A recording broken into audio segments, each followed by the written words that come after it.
Moving on to the second part of this video infographic, we will be discussing the second topic, the social, political, and economic inequalities in Mexico that triggered a period of revolution and reform. During the years 1876 to 1910, Mexico was under the 34-year-long regime of the dictator Porfirio Diaz. During this period, he had many projects that improved the economy, like a railroad network and telecommunications. Despite all this, Diaz did not care about the Mexican people who suffered under his regime due to political and economic inequalities. This did not sit well with the people, and the Mexican Revolution began. To know the reason why the revolution began, here are the three main inequalities which caused the Mexican Revolution. First, the great difference between the rich and poor. The difference between the rich and the poor during that period was great. Money was mostly in the hands of the rich, and the poor had little or nothing at all. The rich had more influence over politics than the poor, who could not even choose their own officials for positions in politics. This barbaric act fueled the discontent and hate toward the government. Secondly, the exploitation and poor treatment of workers. The abuses done to workers at the time were harsh.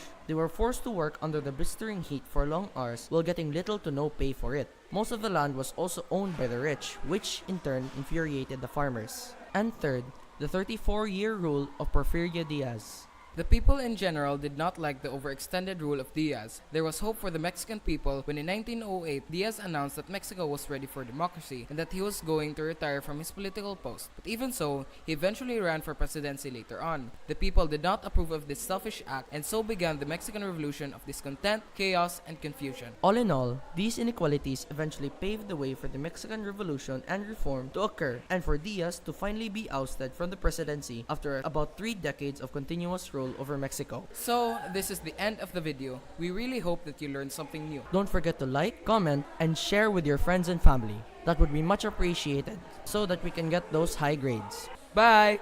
And have a pleasant day.